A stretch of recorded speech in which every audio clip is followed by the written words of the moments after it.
I don't think that Isla knows what romantic love is.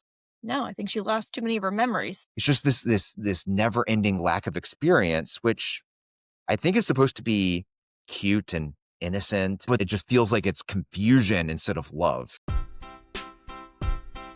I'm Becca, he's Matt, and this is another episode of Book Love Podcasts, where we go beyond the pages in front of us.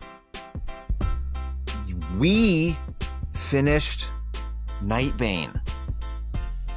Can I just say, this was like the ending that never ended. Yeah, Holy crap. It was like hard to read, but not hard to read. Yeah. It's just like it just kept going. You're like, can I have a breath? Can I have a moment?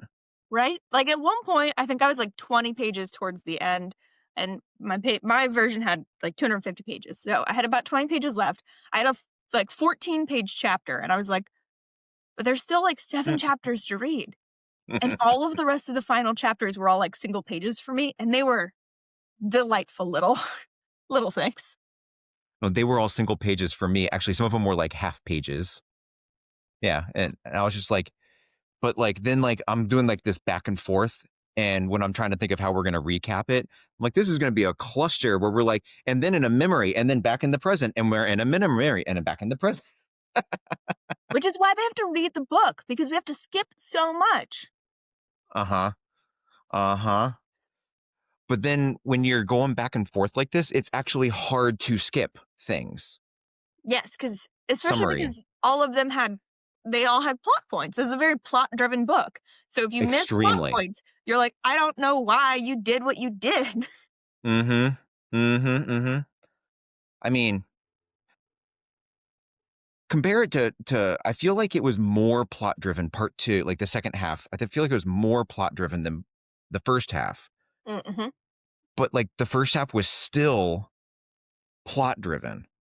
Yeah. I don't know how it got more plot driven.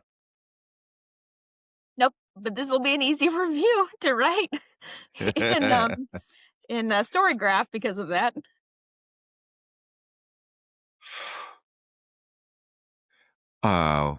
We're gonna read the third book, right? Yeah. But we're gonna probably wait until after Christmas.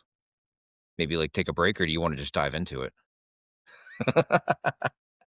I'm off between Christmas and New Year's and would love to read some things, whether it's that book or another book. I will be reading. Oh yeah, I've got a big stack of books from the library. Um, I will start reading it whenever. But maybe we should recap a little bit. Yeah, let's do Yeah, it. cool. If anybody would like to write in or chat with us, you can email us at bookclubbybecca@gmail.com, or you can DM us on Instagram at booklove_podcast. All right, let's get into it. Within another memory flashback, Grimm vows to train Isla after her own people nearly carve out her heart because she's, quote, no good to him dead. So Grimm portals Isla to Nightshade and spends all night training her to use the Star Stick and with sword like dueling combat. And it's very apparent that Grimm is scary good. Back in the present, creatures in the woods on Star Isle have snatched another starling child. Along with her Skyling guards, Isla sets out onto the wilderness to track down the missing child. After walking for a couple of hours, Isla arrives at a lake and is confronted by a 100-foot tall snake. I can't even imagine 100. Okay. Anyways, there's an underwater struggle and then a battle in the air before Isla is able to summon the forest and essentially trap the snake in a whole bunch of vines and trees. The snake transforms into a woman and escapes the forest trap easily. She used to be a wildling, you see, but no longer calls herself one. Charitably, the snake woman is willing to give Isla her life back for old time's sake. Isla asks after the little starling girl, and the snake woman says it wasn't her, but that kid is gone. As the wildling ruler, Isla commands the snake woman to fight against Nightshade. She laughs at Isla, and Isla's Skyling guards fly her back to safety. That night, Isla goes to sleep and unlocks another memory, the memory of the festival at Cretan's Crag. Grimm has Isla change into the skimpiest of dresses before portaling them to the Mardi Gras-esque festival happening on the summer solstice in Cretan's Crag. Very quickly, Grimm locates the man with the snake who allegedly stole the sword. And he's essentially watching like a half stripper, half burlesque kind of show. And of course, Isla gets in good with the dancer girls so she can dance in front of him until he throws money at her and requests a private dance. So Isla takes him to a private tent and pours him some laced liquor. She's going to roofie this dude. In his drugged out state, he tells her that the sword was stolen by like the best thief in Nightshade, and she lives in the caves of Irida, which allegedly is protected by a monster. Apparently, Isla inadvertently turned Grimm on with her dancing. Right before portaling them away, Grimm whispers that he wants to destroy her. And for reasons, it's all Isla wants him to do. Gee. It's now 13 days before Grimm is set to destroy Lightlark, and the Skylings are set to vote on whether to stay or not. And more than anything, Isla is horrified by her own memories. There are a lot of moving speeches, including Isla's, where she tells everyone that they are fighting for the future in which she desires to make Starling a democracy, just like Skyling. And although some Skylings personally decide to stay and fight as long as Isla upholds that promise, the official vote is for Skyling to evacuate to their new land, and also that Azul is not allowed to fight, period. Isla portals to the wildling Newland and rages with her power until she falls unconscious and into another memory. It's been a month since she last saw Grimm, and she's super confused about her feelings, which I can completely understand. I mean, if there's ever a book in which a character, where the character's in tune with their emotions, well, book over. There's no plot. Grimm portaled her away from that festival before she could tell him the location of the sword. So why the delay? Impatiently, Isla star sticks her way to his room and waits, but he never shows. So she enacts the obvious next best plan. Isla dresses herself in the only nightshade clothing she owns, the skimpy black dress from Cretan's Crag, and star sticks to the illegal night market to try and find a map so she can go to the caves of Irida without Grimm. This is such a bad idea. Anyways, in an attempt to find a map maker, Isla jaunts into a building. She doesn't know anything about it, just walks right in, and is pretty quickly surrounded by shadow-wielding nightshade dudes. Isla tries to starstick her way back to Grimm's room, but she's captured by the men before she can jump through her little puddle of stars portal. Grimm appears through the portal and uses his shadows to snap the men's necks before taking her back to his room and tending to her wounds. They agree to meet the next day and go to the caves. Back in the present, Zed announces that remember Zed? He's one of Oro's friends. Zed announces that they've found the special ore that they've been trying to locate, but he needs help mining it. So Isla treks down to the mine and uses her wildling powers to very quickly extract it for them. Meanwhile, Cal and the wildling flower are not having any effect with healing the Vinderlanders. Isla needs the Vinderlanders, so she jogs over to Moon Isle to manipulate Soren into using his Moonling healer abilities. Isla then visits Lynx in Wildling and feels a burst of joy when the Panther agrees to go into war with her. The clock is ticking, and Isla searches for another memory that might help. And she gets a memory of the first visit to the caves of Irida. Good news first, the sword is at the mouth of the first cave. Now some neutral news. The caves aren't guarded by a monster, they're guarded by a dragon. Bad news, it's a dragon. Big, fire-breathing dragon. We mentioned that, right? Mm. As they begin to sneak towards the dragon, something bites Isla in the leg. The next thing she knows, Grimm has tackled her to the ground and is shielding her as he is pin-cushioned with a dozen arrows. Not wanting to use his power and make the sword disappear, Grimm carries Isla out of the cave and walks away until he can safely portal them back to his rooms, where he immediately collapses. I think that's like one of the more manly things I've ever read. Just like stuck with arrows. Yep, I'm gonna stand up and carry a lady out of a cave guarded with a good dude. Okay. Isla uses Moonling gauze and Wildling elixir to tend first to her wounds and then to all of his.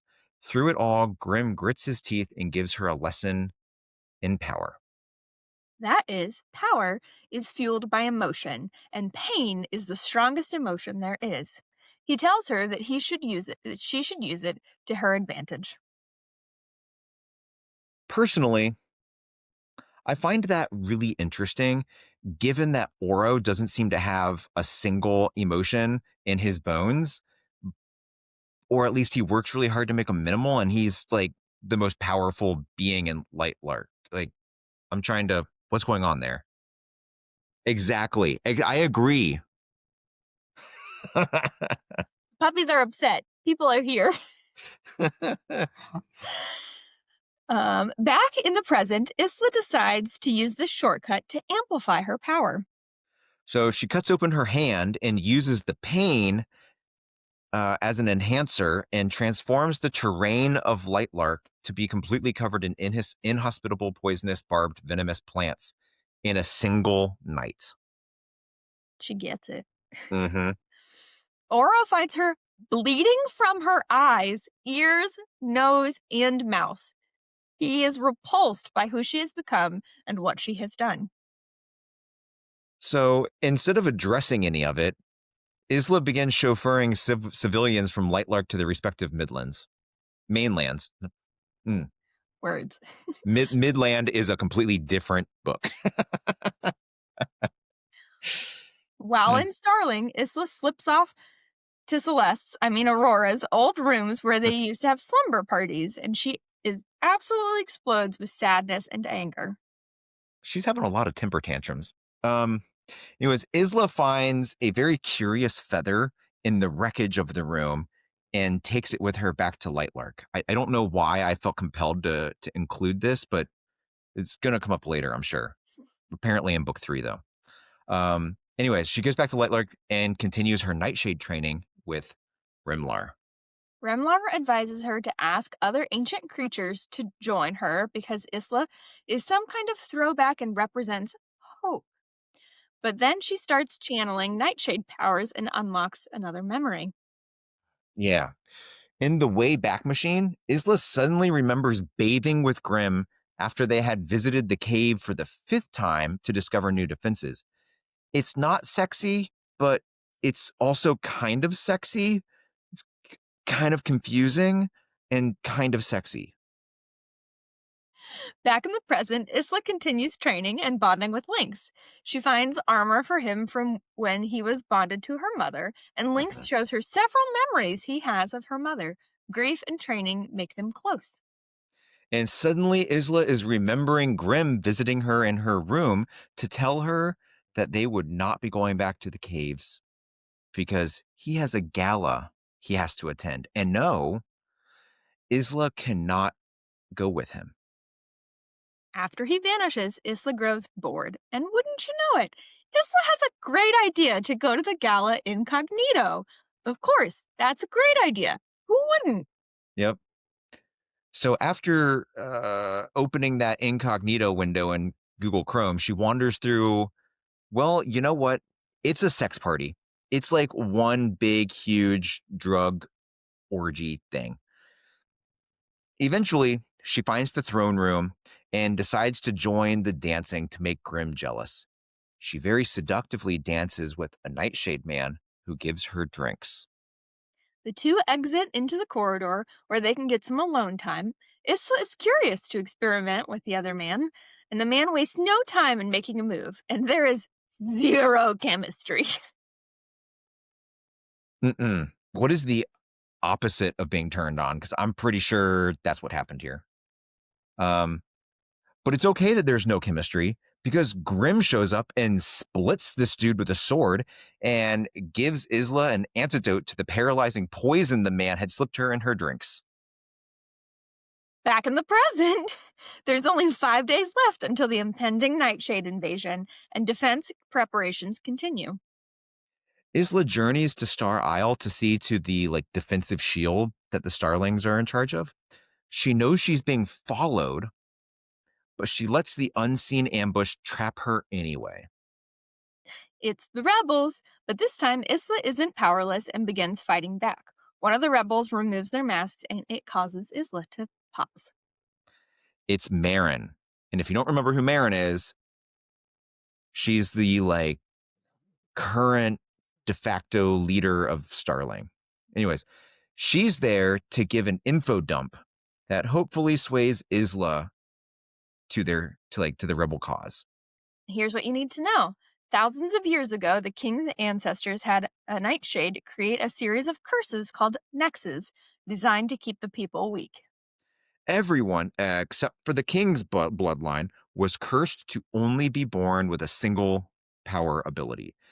And people were cursed to be tied to their rulers so power could never be overthrown. The nexus curses were made to keep everyone weak, subservient, and loyal. But Isla was born with two abilities, and the rebels also believe that Isla has a flare, that she is immune to curses. Thus, Isla is the only way to break the current ruling system, and they ambush her to ask her one simple question. If it meant freeing thousands and thousands of people, would Isla be willing to unalive the king?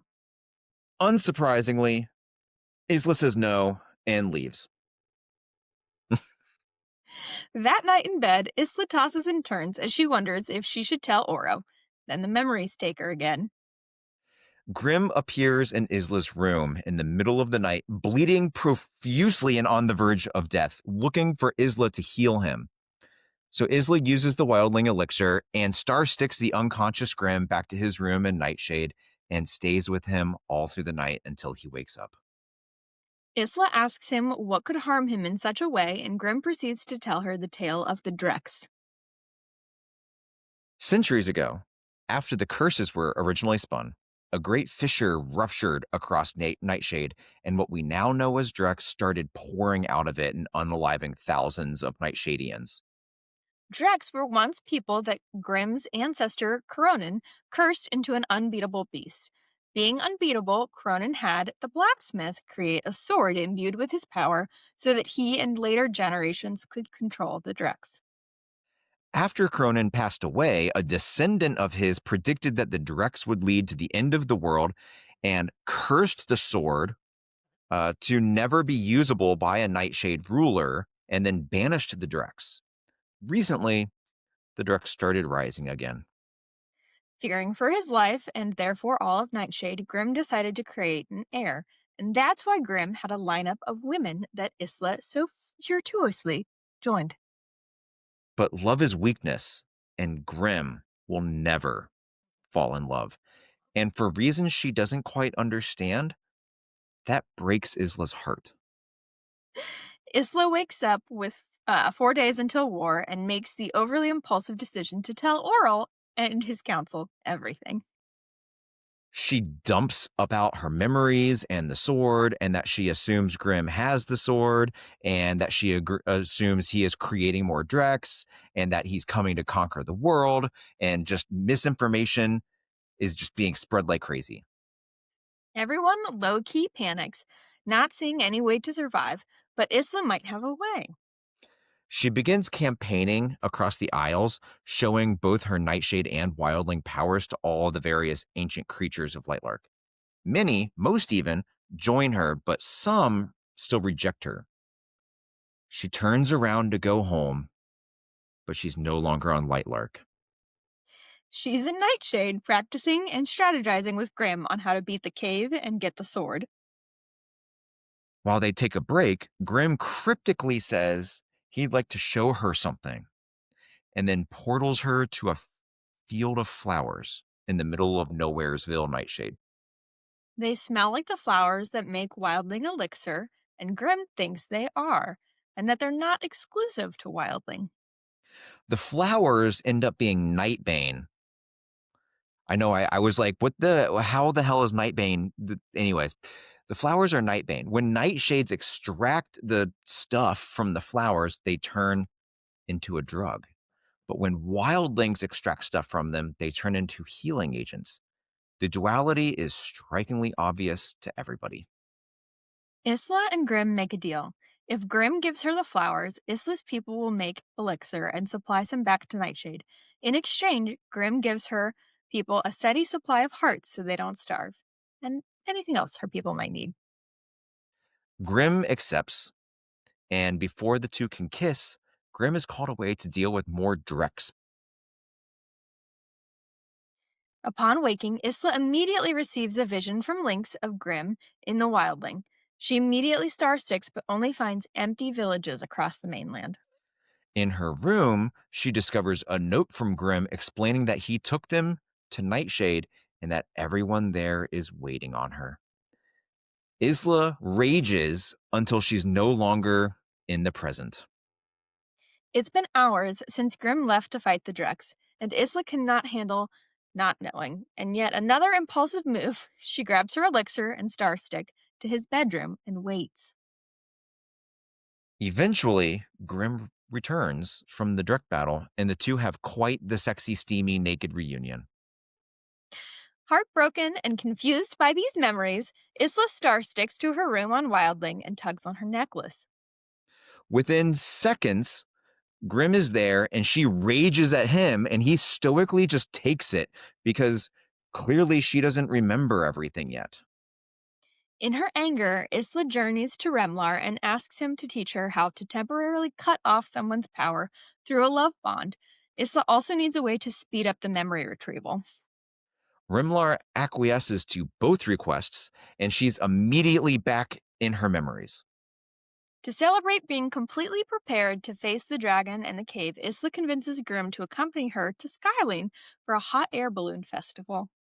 The two end up having a lovely hand-in-hand date, even commandeering one of the balloons before going back to Grimm's room and falling asleep.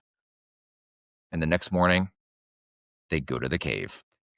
Grimm distracts the dragon while Isla sprints through the gauntlet of defenses to retrieve the sword.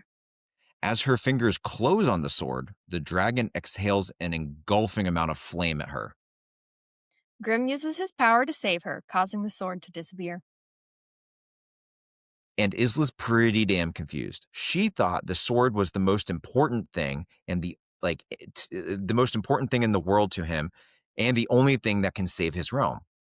Grimm tells her it is the only thing that can save his realm, but it's no longer the most important thing in the world to him. She is, and isn't that just cute? So cute. They begin pouring their hearts out to each other. Love, life, Isla's lack of curse and powers. And that leads into some more sexy, steamy, naked time. And that leads to even more sexy, steamy, naked time.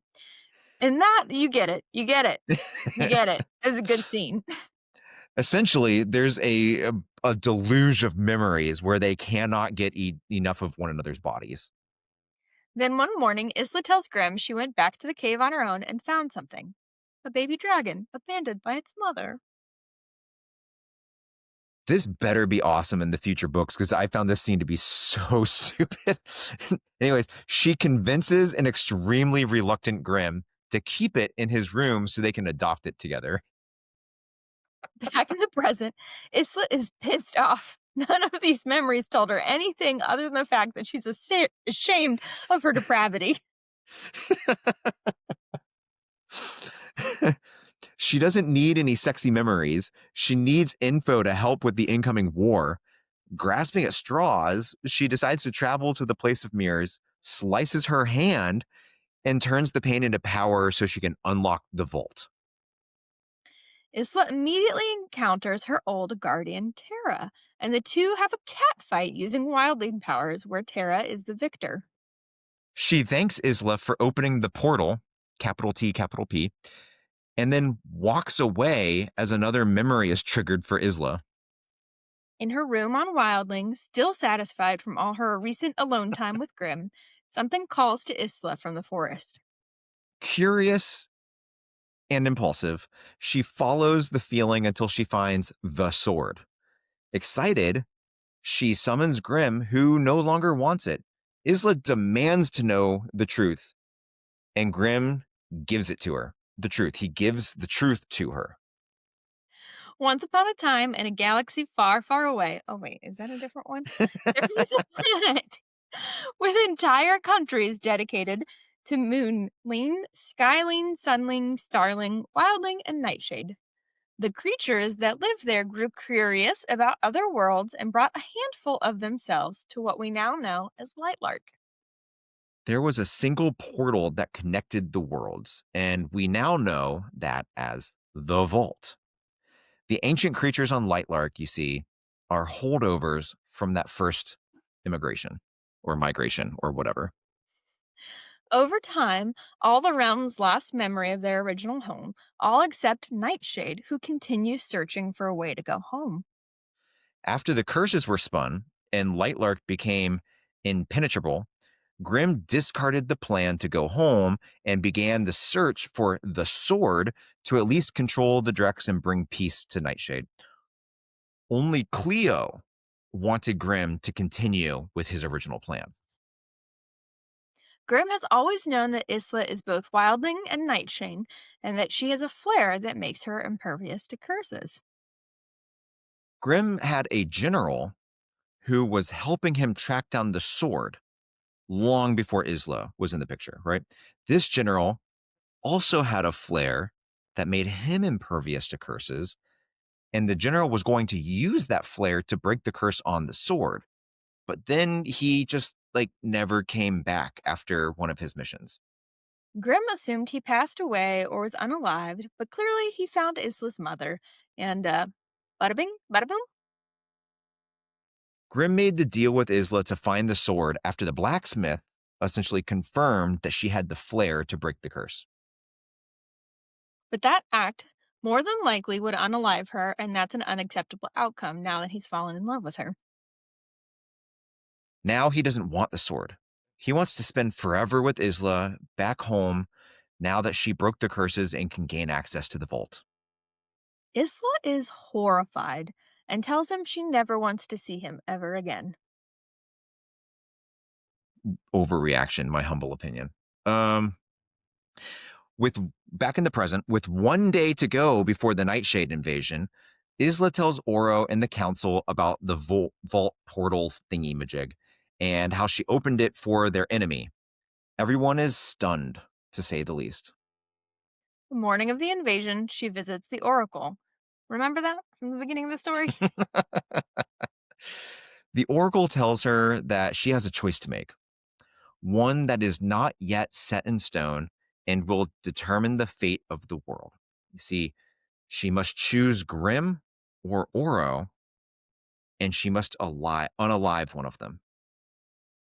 Bewildered, Isla rides Lynx back to the army and the line of defense. She takes up position by the bridge to Wild Isle now that she knows Grimm's goal. 1 minute, there's nothing. The next moment, the mainland is completely and utterly filled with the Nightshade army, and the battle ensues. All realms, creatures, and powers clash over and over in a never ending melee. There's zero rhyme or reason to the madness. Sometime into the battle, the Drex make their appearance and add to the carnage. Isla even randomly duels Cleo, who seems disappointed that Isla chose the wrong side. Okay. At some point, Isla makes it back to Wild Isle Bridge just as Grimm and more Nightshades appear, and for some reason, his appearance triggers another memory. It's weeks after Isla told Grimm she never wanted to see him again. But Grimm is back to tell Isla that he loves her and always will. It's a forever goodbye because the new rupture has occurred in Nightshade, and the Drex are a plague Grimm doesn't expect to survive. Isla begs to accompany him because even though she never wanted to see him again, she wants to see him again. But he steals her star stick so she can't follow him and then he vanishes. And with that, Isla is suddenly back in the present on Lightlark as Grimm says hello. From nowhere, Oro appears and the two begin to duel. This was actually really, really cool. It was like a stunning back and forth of like magical feats that I didn't even know was possible until I'm reading them. Eventually, Grimm lands a strike on Oro, who collapses to the ground. As he lays on the verge of unconsciousness, Isla reaches out and grabs the link between her and Grimm so that Oro can, deliver an unaliving whatever. Before Oro's strike can land, Grimm says that if he's unalived, Isla is unalived. Oro stops in disbelief, and before anything can happen, Isla has another memory. She's absolutely devastated that Grimm left her to go, die. She cries and eventually rids herself of all emotion and simply focuses on Grimm. And there's a link there that she can see and feel. She focuses on it and uses it to just go to him. And then she's in the midst of the Drex battle. The Nightshades are losing, and just as Grimm notices that she's there,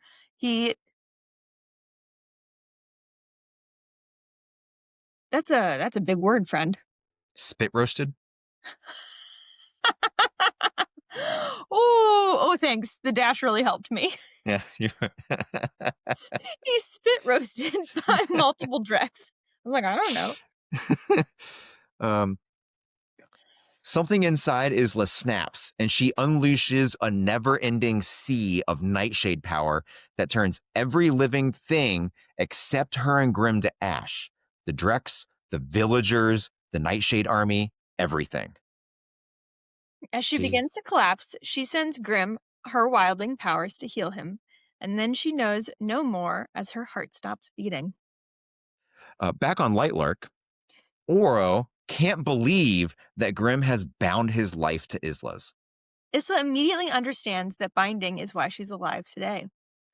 Grimm explains that it's only a temporary solution, but the home world offers a permanent solution. And then Isla remembers that the vision she had of Grimm destroying the world was actually the memory of what Isla did to save Grimm's life. Horrified, Isla tries to flee, but Oro holds tight, unable to unalive Grimm or let her go because of his love for her. Grimm commands Oro to unhand his wife. The word wife unlocks another memory. Isla watches her marriage and consummation. She watches months of PTSD, begging him to take away the memory of her slaughter. She watches him place the union necklace around her neck, and she watches him steal her memories just before the centennial. Back on Lightlark, Isla looks at Grimm and asks if she goes with him, will he stop the attack and let Oro live? Grimm says yes. Just before Grimm portals everyone away, Isla looks at Oro and says, I love you. And Oro knows that it's true. But then she says, but I love him too. And because of his flair, he knows that's true too. And that's like the last sentence of the book. Woof! Yeah. Everyone, today's episode isn't sponsored per se, but I would like to take a moment to talk about a cause that is near and dear to my heart. It's called the Fantasy Emotional Safety Council. If you or someone you love is currently trapped in a love triangle, please know you are not alone. But one of you will be, and soon. Love triangles are unstable by design. They're angular, pointed. Someone usually bleeds, but early detection certainly can help. Common symptoms include constantly thinking about two people despite the feelings involved, regaining lost memories, and feeling sexually confused because of it, and or the belief that maybe we can all just stay friends. Spoiler, you can't. If you find yourself in a love triangle, don't worry. It's normal to be confused and unsure of what to do next. You can always reach out to us for advice on next steps. Or you can save yourself a phone call and just choose the dark and brooding one. And trust me, there's always a dark and brooding one, and we all choose him 9 out of 10 times anyways. But if you really find yourself in a pinch and there isn't a dark and brooding one to choose, please seek help. Our phone lines are always open to you. We get it. Fantasy love is hard, and making it harder is kind of the point. But still, we urge you to stay safe and choose wisely. And if you have to enter into a love triangle, make sure there's magic involved. Thank you so much for listening, and please consider the Fantasy Emotional Safety Council. Now, back to the show. So that was a book.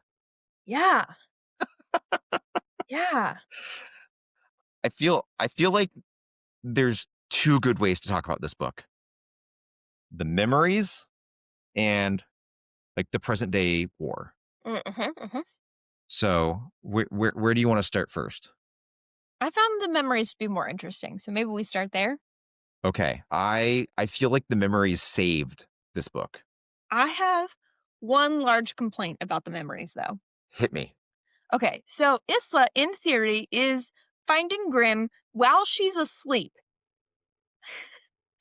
Because her guardians don't know that she's portaling away from Wildling. And she trains like 18 hours a day with Tara and then sleeps like 8 hours at night. But she's not sleeping, she's actually with Grimm. And the first few memories, I was like, okay, cool, she's sneaking out. What guardian or parent is unaware of their child sneaking out 100+ times? At that point, you're complicit. I 100% agree with you. I had the same thought. Like in book 1, Tara and Poppy are like overwhelming helicopter guardians. Yes. So how is it physically possible that Isla is just never sleeping? Or if they're helicopter guardians, how is it possible that they don't know that she's gone during the day? And I think that's going to be a plot point of book 3. I bet Tara and Poppy did know that she was going, and I bet they were trying to set up ways for this love to start, to get the resources to break. I bet they're in on it. Ooh. Okay. Wait. Okay. You remember that they did what they did for Isla's entire life because Aurora told them. Do you think Aurora is the real instigator of this whole love situation? I think so. Yeah. So is like the bad guy from book 1 going to be the good guy?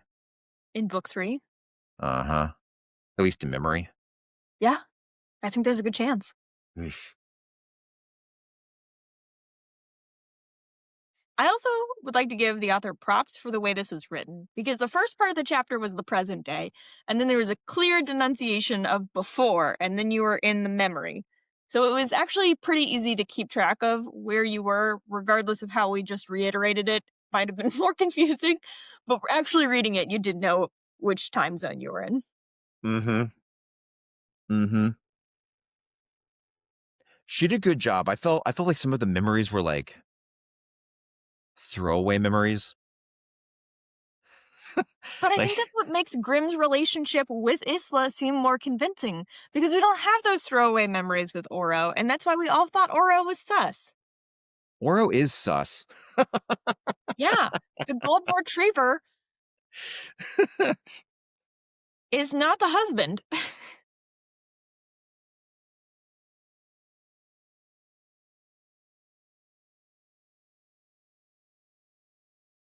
So, okay, what about Oro and his little like council of friends and the war and the Skylings vote to move away and all of that stuff? What'd you think of that? The friends are interesting. I think it was a lot of characters to introduce at once. And so for me, I think that was a little like, okay, who are you? And what do you do? And which island are you from again? And why are you friends with Oro? But I did think at the end of the book, when the one friend was talking to Isla and was like, "You're bad for Oro." I Oh like yeah. you as a human, but you're bad for Oro. I was like, okay. Someone here is in agreement. Okay, okay. That was one of the things that I cut out of the recap. Like I had an entire paragraph about it and I was just like, delete. Yep, yep. I had to delete a couple of pages out of that recap, but But that um made those people worth it. yeah, I think Inya was worth it. I think the other two friends, it's like I don't care. You exist. Like, did the ore really help in this war? Like, it sounded like mass destruction on both parties' ends. Yeah, the war really bothered me because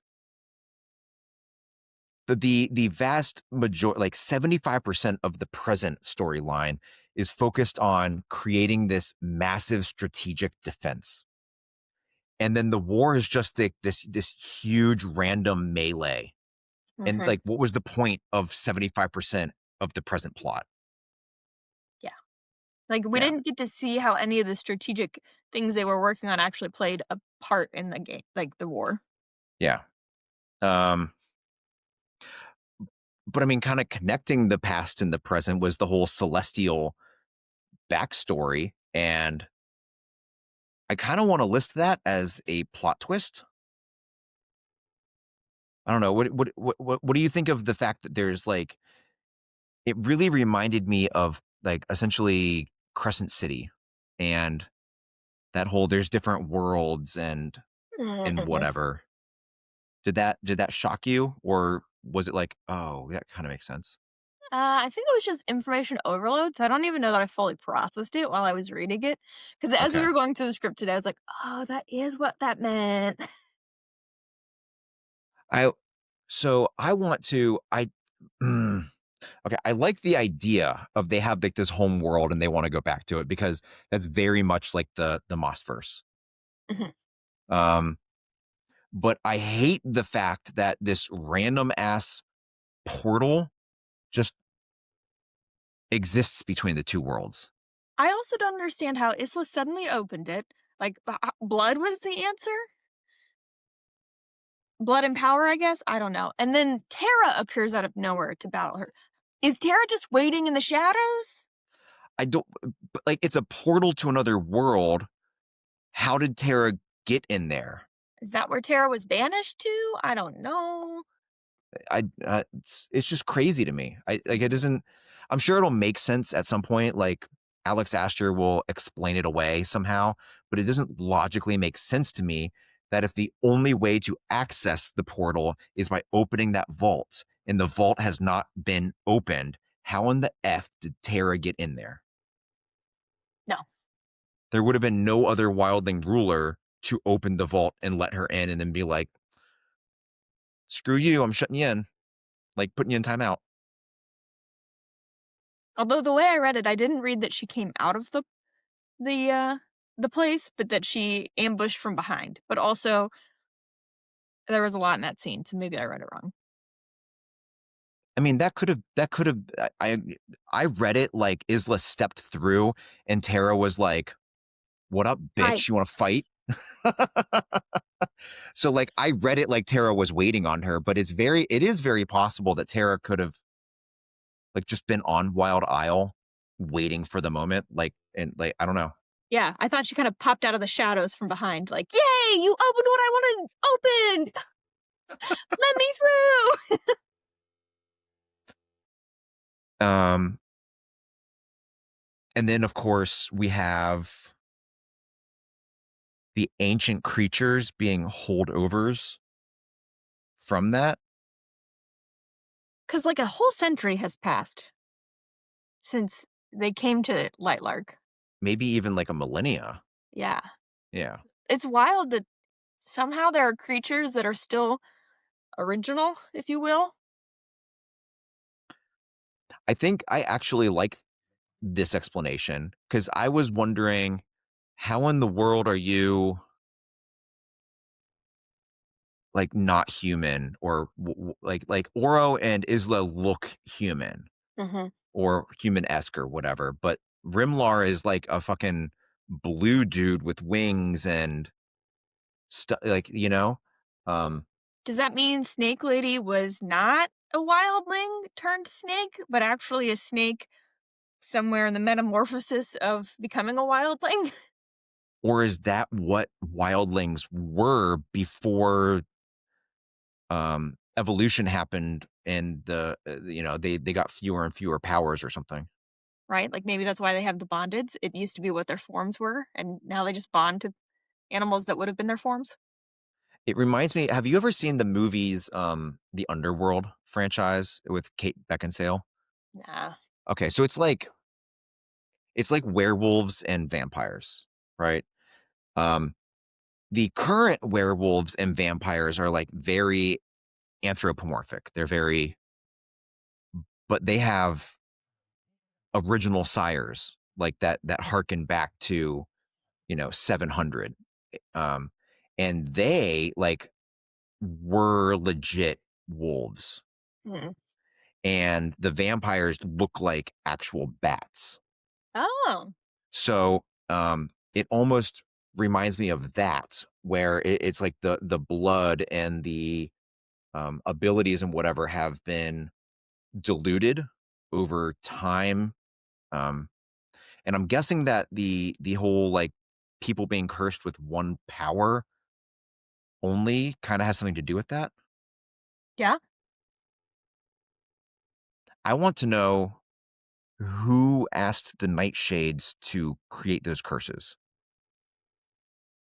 So like Oro's daddy, Maybe it would make sense, right? This is why we want to kill the king. and does Oro? Do you think Oro knows about that history, or or is it like Grimm and the Nightshades are the only ones that remember?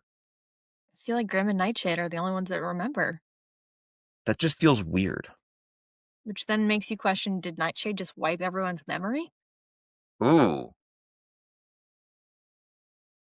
that's an interesting idea. Because that also helps make people more complicit. That is true. Because what's his name, Cronin or whatever? He doesn't seem like a good dude, No. Mm-mm, no. but Grimm's a good dude. We hope? I mean, he's got really wide shoulders that makes Isla's nether regions twitch. Obviously. That's all it takes. So his shoulders, his shoulders are wider than the bathtub. All right. Well, Mm. which couple do you like better? Oro and Isla or Grimm and Isla? That's a dumb question. Very clearly, I like Grimm and Isla better, but I still don't like that relationship at all. Yeah. I think that would be more of a compelling question if the relationship between Oro and Isla was actually explored and expanded upon a little bit more, because I still am not convinced she loves Oro. I don't think that Isla knows what romantic love is. No, I think she lost too many of her memories. Like, part of the reason I don't like the Grimm and Isla relationship is the entire time that they're like together, Isla keeps thinking, I don't have any experience and I don't know what to expect. And it's like looking at Grimm, it's the first guy she's ever seen without a shirt. And it's just this never ending lack of experience, which I think is supposed to be cute and innocent. And but then I don't know how she's in a love triangle. It just feels like it's confusion instead of love. Yeah.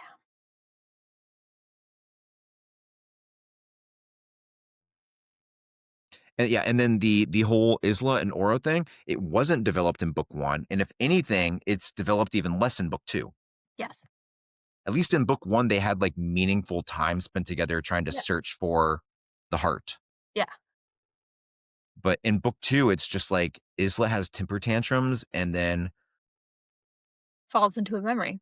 falls into a memory, and then she's training with Rimlar, and then she's falling into a memory. And like, I don't even know. I mean, there is that. I think there was one scene in this book where she does end up sleeping with Oro, and I think I cut that out of the recap. But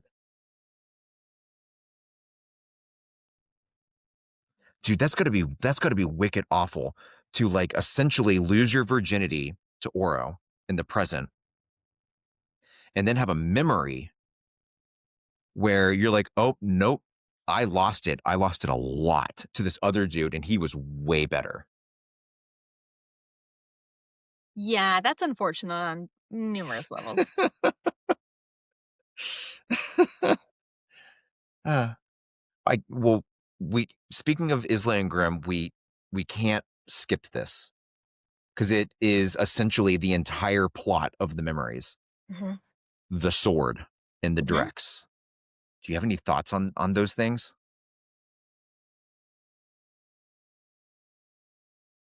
I don't know. There's kind of a lot going on with this book, right? So are the Drex coming through from the other worlds? Because we don't really know where this crack is opening from, but Drex are coming through it.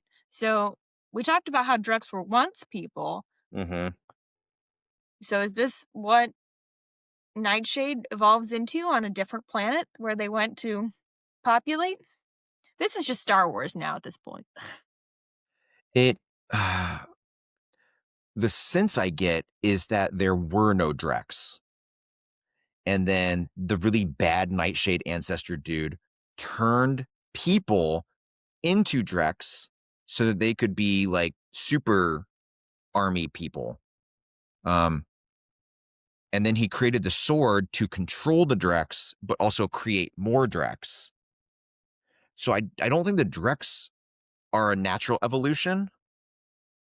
And I don't think they're coming from the home planet. I think they are just there on Lightlark. They're just living in the crust. Yeah. But that doesn't make any sense to me either. Because if they were banished centuries before Grimm, how are they still alive? Are they like procreating? Is this cicadas? Do they just Oh no.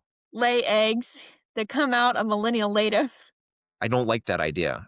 That's a good idea. I don't like that because I'm just hearing the Drex now. Ugh.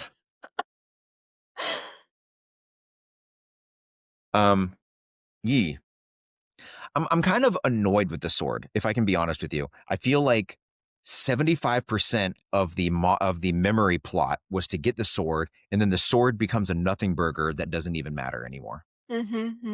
It's just like the vehicle for Isla and Grimm to fall in love.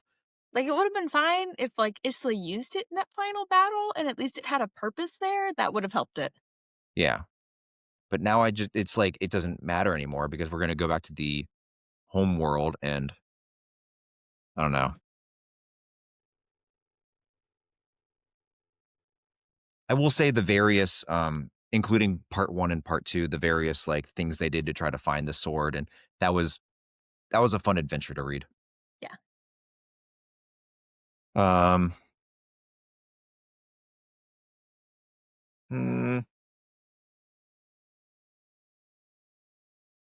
I don't know. Do you have anything else you want to talk about, or you want to talk about like what's going to happen next, or? That feels like a final episode recap to me. Okay, I'm down with that. So I'm let's down with put that. bookmarking it for now, and we'll come back with a full book review for Nightbane.